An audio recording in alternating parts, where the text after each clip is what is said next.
Welcome back to the Gary Sutton Show on WSBA, where it is a Monday morning. We're going to be talking just a few moments here with Congressman Scott Perry, who will be stopping by here for his once a month kind of get-together with us. You can call him and find out exactly what's on his mind today, okay? 1-800-357-0910 is our number if you care to call in this morning. And so much happening, particularly in Ukraine right now. We've got Lois Lerner supposed to be coming up before the House this week. We've got Benghazi still hanging out there. And what kind of things are happening in the Congress right now? What things are on the Congressman's mind this morning? We find out when Congressman Scott Perry stops by, which he does right now here from the 4th Congressional. Scott, good morning to you. How are you?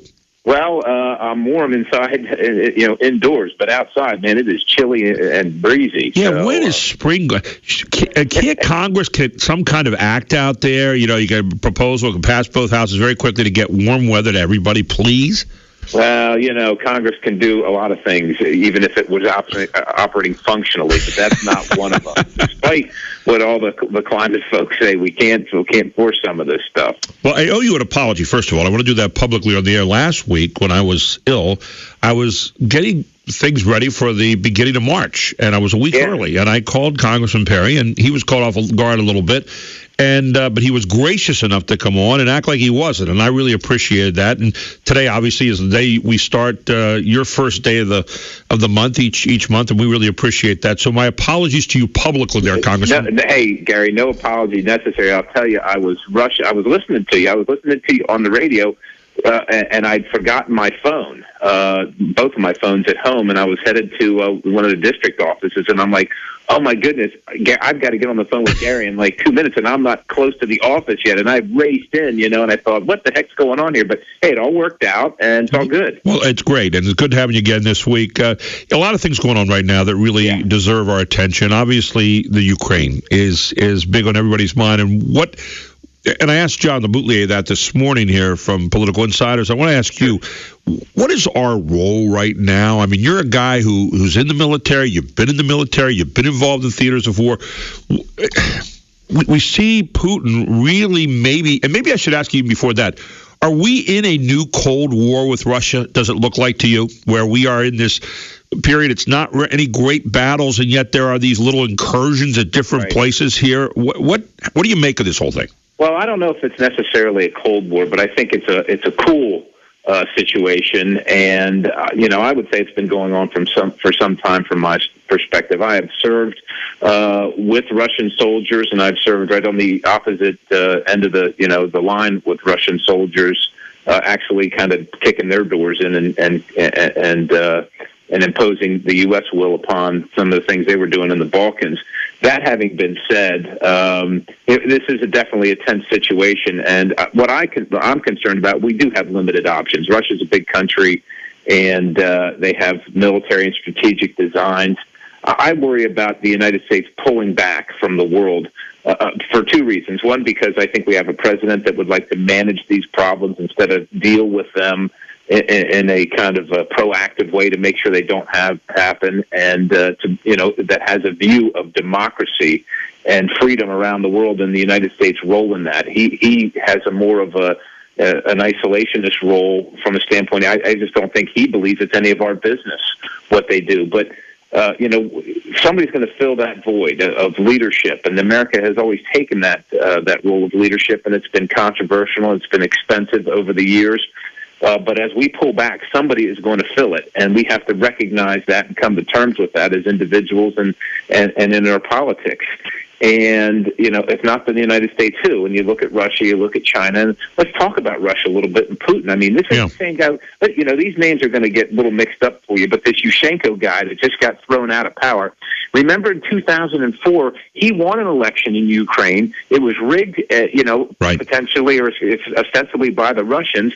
The people threw the thing out, and they elected this guy, Yushchenko, who was then poisoned with dioxin, if you remember. Exactly.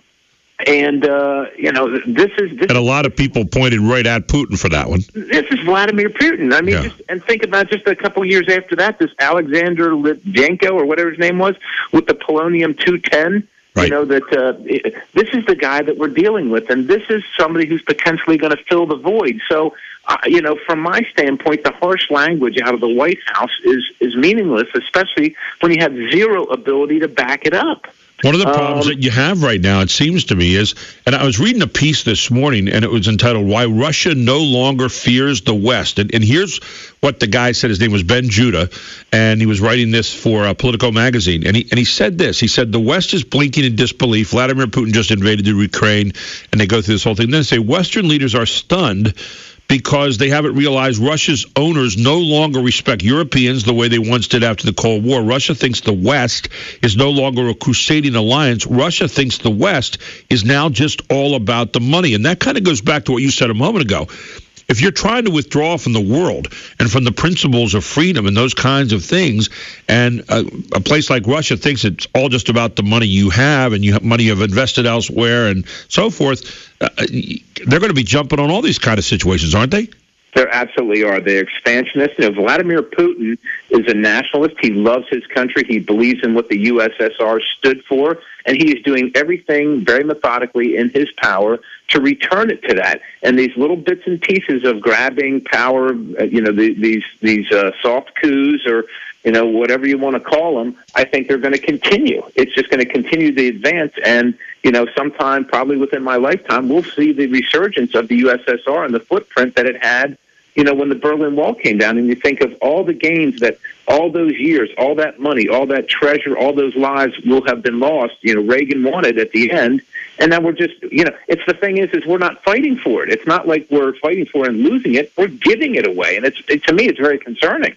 You know, one of the other points of that, I just wanted to share this with you, and it said, once Russia's powerful listened when European embassies issued statements denouncing the broke corruption of Russian state companies, but no more, because they know full well it is European bankers, businessmen, and lawyers who do the dirty work for them, placing the proceeds of corruption in hideouts from the Dutch Antilles to the British Virgin Islands. Your thoughts?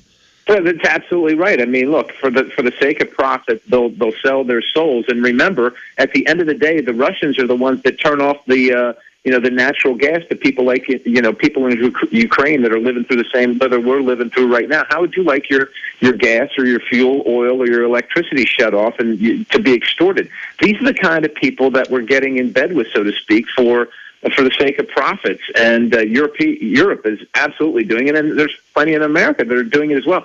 We have to have a higher calling, which is to be free and advance the ideal of freedom, or we're going to be living under the boot of somebody like Russia on our neck. And that's not how I want to live. I want to talk with you a little bit about last week. It was I believe Friday was the anniversary of the Tea Party, starting 5 years ago. Sure. From your vantage point now, being a congressman, how do you see the Tea Party? How do your colleagues, when you talk to them, in conference and so forth, or just, conversation, how do they see the Tea Party right now? It seems like it's become at least part of the conscience of what we do in this country. And I always say you're going to get respect. If someone's talking bad about you, you mean something. So I'm wondering, from the Democratic or even the Republican standpoint in this case, what does the Tea Party mean to you as a congressman? Well, the taxed enough already party is, to me, kind of what it is. It's just that it's not. There's no hierarchy in it. There's Sure. no central leader. It's citizens that are concerned about the future of their nation, and they've kind of had enough of advancing government in their mind, I believe, over 100 years since Woodrow Wilson, of compromising with people that, as they see it, are taking our country to a place where it was never intended to be, and has really diminished what America was all about. That's kind of their mindset. Now, from a congressional standpoint, it's episodic a little bit because there'll be different Tea Party movements in different areas of the country, or even in the different areas of this state, are different. We have, the York 912. There's one in Adams County, but Right. It's very different, so to speak, than the one down in Montgomery County or just outside of Philadelphia. So you have some differences there, and it kind of goes the same with members in Congress.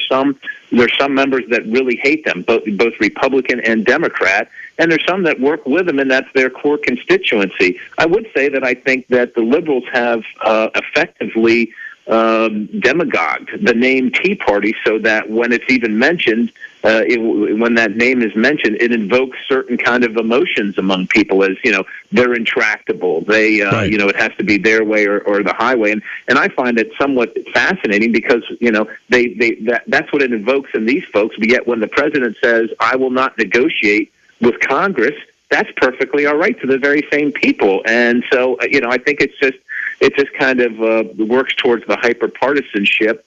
I think the left has used the ability of the media and their already set up structures of power to effectively brand the Tea Party as somebody who is obstructionist and intractable in the general sense. In the general sense, not in every sense, but no, from my standpoint, these are for the most part, God-fearing, country-loving patriots that are just very concerned, and they've decided to get involved after watching politicians and their neighbors just kind of give and give and give on things that are important to them, and they have had enough.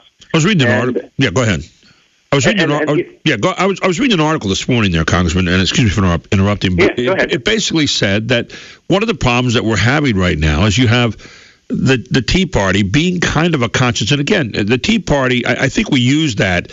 I think that's a feeling rather than a name, because I think there are a lot of people in this country who are very independent, who want more than what they're seeing right now, and I'm sure you hear that at Congress all the time. Right. And they want, they want their freedom back. They want to be able to have more control over their decisions, and yet they don't call themselves members of the Tea Party, and yet they have the same kinds of values. So I think it's more of a feeling, a movement, than it is the name of a particular group. And one of the things that bothers me right now, and I read this in this article, they said, well, they watch many Republicans, like your speaker, for example, and people like that, who say, okay, we've got to be pragmatic. We've got to figure out, where we give and take. And I know there is some of that has to go on in Congress. And yet at the same time, they're kind of saying, well, don't give up your principles to do that. And the other thing that they're saying right now, too, is what do we have to show for your give and take right now? It seems like there's a lot of take, but not a whole lot of give. Are they fair when they have that kind of criticism?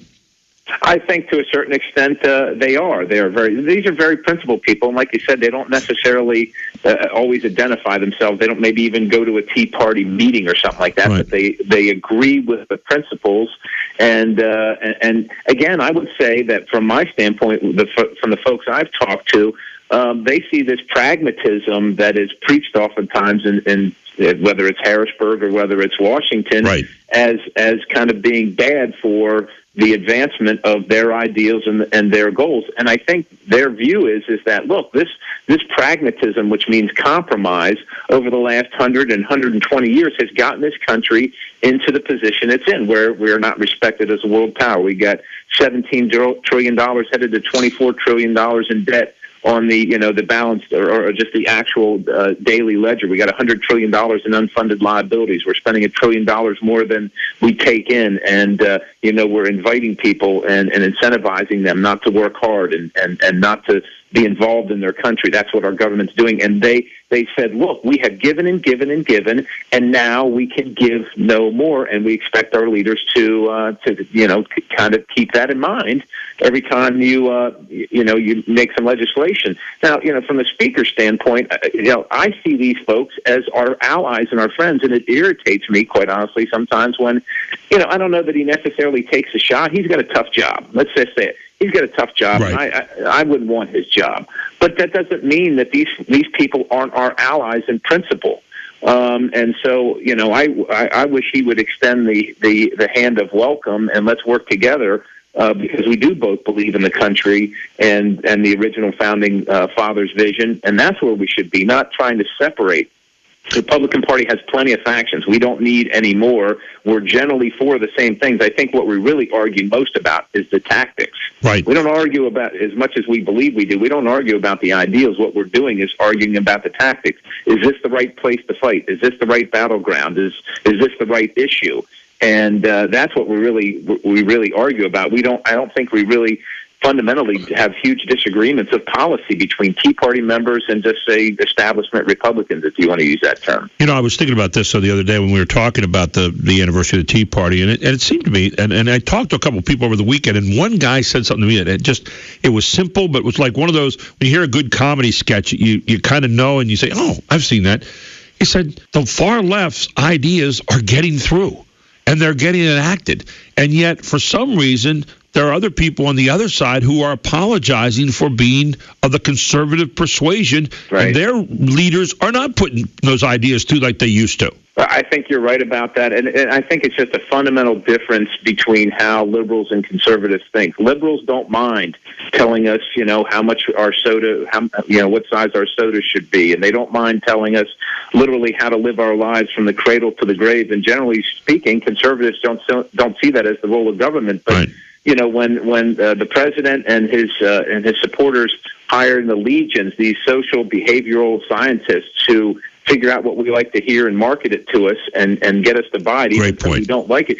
We have to. I think conservatives have to decide either we're going to get into that fight and fight fire with fire, or we're going to continue to take losses on that front and either figure a different way around it or just continue to lose, because Cass Sunstein and these folks are going to continue to do these things, and whether it's the school lunch program or there's a new thing where they want to make it an option where you check off if you don't want to be an organ donor. So the default position is that we're all automatically organ donors. I mean, conservatives and patriots that believe that less government is better need to wrap their minds around this new battlefield that we have, because the other side is using it very effectively. Well, it's a great point. The other side does not compromise. I mean, they don't compromise. It's just it's the way it is. People say, well, they give it. No, they don't. If you, they term their compromise differently. I know I was meeting with one constituent. We're going to jump in real quick because I have to run to a quick break. Sure. We're going to come right back. Hold the thought. I want you to come back and pick up on that. Congressman Scott Perry with us here on the Gary Sutton Show. We'll take a break. We'll be right back here on WSBA. Welcome back to the Gary Sutton Show on WSBA with Congressman Scott Perry, the 4th Congressional. And you were making a point there, Scott, before we went to the break. Well, what we were talking about is the lack of compromise from your standpoint, from the liberal perspective. Right. I see some of that. I was telling you about a gentleman who'd come in for an office call with me, and we were talking about Obamacare, and he was a supporter of the ACA. And I said, but there's been no compromise. There was no Republican amendments allowed to go through. We've not been allowed to adjust it or modify it at all since it's been enacted, and so on and so forth. And he said, well, the president did compromise. He wanted the single-payer system, and so this is the compromise. And I thought, when did that ever become, again, that's just revisionist history from my standpoint. But I would tell you, to a certain extent, you are right. If you look at right now the situation that the liberal, Democrats who voted for this are in electorally, they are riding this thing to the bottom. I mean, they are a believer in what they're lockstep with the thing. And for regardless of how bad it is for their community or America, they are willing to go down with the ship. And for that, give them credit, because the Republicans ought to have the opposite point of view, supposedly burning in their souls the same way where they're willing to go down the ship. But we don't see that all the time, and that's really a problem. Hey, wanted to come back to something that was talked about last week. I know you guys are going to probably deal with it this week, which is flood insurance. Now, people say, that's not that sexy. But guess what? It also comes back to the idea of, this is an election year kind of thing. And tell us a little bit about where that's going to stand this week. Well, let me set it up for you a little bit. About 96% of America is subsidizing 4% of Americans in coastal homes and homes along waterways that flood or areas that flood. So, and a bankrupt program that is financially unsustainable. Of course, we got into this in the mid-'60s and probably shouldn't have, and certainly shouldn't have gotten into it in the depths we did. Of course, Congress moved last session to fix it with this Bigger Waters Act.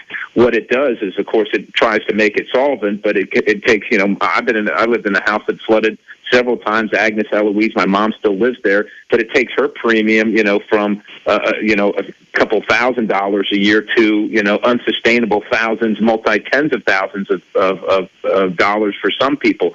So there's a lot of folks, bankers, especially realtors and citizens that live along these old houses along waterways where commerce was conducted at the turn of the century. They have a legitimate concern. So we're moving to fix it. Of course, the Senate's idea is to just go back to the old days, which that's more unsustainable spending. And the House is trying to find some way to thread the needle to, get this thing into a more free and open market situation where insurers can do this without the help of the federal government, but yet not turn, a $2,000 premium into a $20,000 annual premium at the flip of a switch. And I'm afraid that it's going to put, of course, people like me in an awful situation because we can't keep on spending money we don't have, but you can't make somebody's home that they just paid for their whole life worthless at the flip of a switch. And so it was pulled off the table last week, and I think they're going to put it back on this week. They've asked me if I'm going to support it, but, of course, they haven't written the new legislation, to which I tell them, look, I can't tell you if I support something I haven't even seen. So we'll have to kind of end it at that moment. Yeah. But again, a lot of people are saying another form of redistribution here too. Should I be paying for someone else's choice on where they live and all that kind of stuff too? That probably fits in the argument somewhere. We'll have to pick it up at another time. Congressman, really appreciate you being with us again this morning. Thank you so very much, and good luck this week fighting back against the idiocy. You bet, Gary. Stay warm. Thanks very much. Take care. Thank you. Congressman Scott Perry with us here this morning on the Gary Sutton Show. When we come back at 10:05, Julia Seymour, assistant editor and an analyst at the Business Media Institute. Despite the attacks on the Tea Party, it's still here 5 years later and maybe strong as ever, but not quite as loud. We'll find out from Julia what that's all about when we return. I'm Gary Sutton. It's the top of the hour.